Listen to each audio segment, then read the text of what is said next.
to hold these things. And here's what I mean. A magical routine is pointless without the critical aspect of basic human memory. Without an attentive spectator comparing what they see against a backdrop of what they've just seen, okay, our routines are nothing more than academic exercises. The first of these are something called the collective unconscious, which sounds complicated, but here's what it means. It means the sum total of human experience that's been imprinted on our DNA and then it's transmitted to our offspring. And what I mean is, the argument is, maybe you don't agree with this, that the very act of setting these cups mouth down on a table in a linear fashion like this, that it's the accumulation of thousands of years of human experience that tell us that a magic trick is about to take place, okay? Something of wonder is afoot.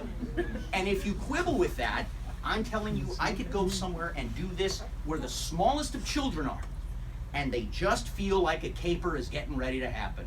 And they've had neither the time, nor the inclination, nor the sophistication to ever research this effect, and yet somehow they seem to know. Now, secondarily, some of you may recognize this as something that extends out of the gambling genre. The three-shell game, almost like three-card Monte, but slightly different. And this is an encounter which requires the use of a pea, or in this case, a ball, okay? Now, in this situation, the wagering relies on something called sensory memory. It's a short but reliable system that allows an attentive spectator with a presumably honest operator to effectively call the bluff. Now, this would get boring if it didn't take on the properties of a magic effect, so I'll circumvent those first two systems with the moderately surprising appearance of ball number 2. Now, there is this thing called repressed memory. It's controversial, but it's one that supposedly subjugates actual events to subconscious places, and then you have to go through therapy to have it retrieved. If that were in place here, then these first two processes wouldn't be effective at all, because you would have either witnessed the appearance of the ball, the appearance of the second, its subsequent vanish, and its moderately surprising reappearance under the third cup like this. Those become paralyzed or even atrophied to figure out when the third ball showed up on the cup by itself like that. Okay, now he's good. Right. Then you have something called the long-term memory. This is the one that will forever be able to describe sequences for centuries and millennia.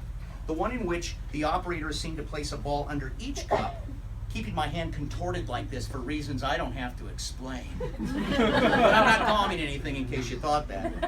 And then causing the two in the periphery to leave and join the one in the center like this. This is the exact sequence described in the book, by the way.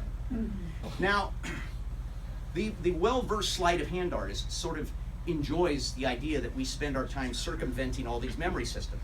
And I'd like to enhance this for a second by simply reducing the number of items in play. I'll put a ball over here, and I will proceed with a reductionist, easier to follow bilateral presentation. So now you only have 2 objects to follow, one for each eye. Hopefully that makes it easier.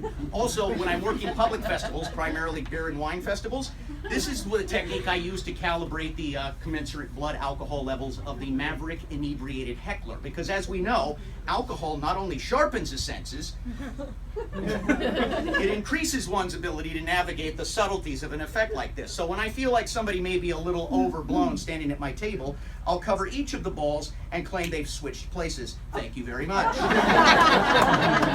And by the way, that guy will believe me. Of course, I have to appeal to the designated driver, or what we technically call the rest of the world. That's how I cause this to happen, sort of like that. Now, I realize that I violated my parameters by stepping outside my window of reduction here and using that third cup, so I promise I won't do that again. I'll go ahead and place the considerable... Oh, by the way, if you think I'm using holes in the bottom of the cup, yeah, hit the... Okay, but you bought it for a second, right? I'm just trying that. Anyway, the idea is to get this ball over there like... Okay, yeah, so that would be it, like that. So, oh, by the way, I could technically claim that I have piggybacked this entire routine on repressed memory, claiming that I have never once been using these uniformly colored and sized balls of dubious origin, but I've used oversized, incongruent, and misshapen pieces of citrus. But you won't know that until therapy. Remember the therapy part? It's back here. Anyhow, so let's recap. I began this by talking about the collective unconscious, the one that I started setting the cups down on the table, and they were ultimately housing these balls on the table like so. Then I talked about the short-term memory and the sensory memory. Those are the systems, by the way, that know that if I was to take the two balls from the outside and put them away, that only one should be here, but this one should not be there. By a show of hands, who would like to know how it got there? Just by a show of hands, if you're curious. Josh, well, he's right. I got you figured out. Go ahead and yell it right now, by the way, if you want. What's that? Nothing. Whatever you're going to yell earlier. Okay, how is this accomplished? There's a technical term for it. It's cheating, actually, is what okay, it's not that technical, I'm sorry. But what happens is I'm tossing the ball from hand to hand like this, and that final throw looks as legitimate as the others because I established this visual precedent. And I got you comfortable with the idea that I'm throwing this. And if you notice, that just felt natural. But in reality, I'm retaining the ball over here. And this is where I make my gains. I need you to believe it's here. And I need you to believe it's here, so that you don't see me pick the cup up and insinuate the ball. And if I do it right, the ball looks like it has been there the whole time, and there's no movement. Now, no matter how good I am at palming a ball like that, I can't palm 3 of them. So, yeah, those get there like that is a completely different sort of thing, right? Now, what you've just witnessed is an exact replay in most part of what Alciphron of Athens wrote in his book 1760 years ago, complete with a check your wallets disclaimer in his closing remarks. If you go and look, he goes, I hope he never gets onto my farm because he'll steal everything we have and we'll never be able to catch him. But his is about the memory, the memories. Mine is about memory systems. Primarily the collective unconscious, which gives this routine its wonder. The long-term memory, this trick, its warm reminiscence. And then the short-term memory, its ability to enjoy this routine more than once in a lifetime. Oh, that repressed memory thing? Yeah, it gets a little weird. I'll be in my office. Anyhow.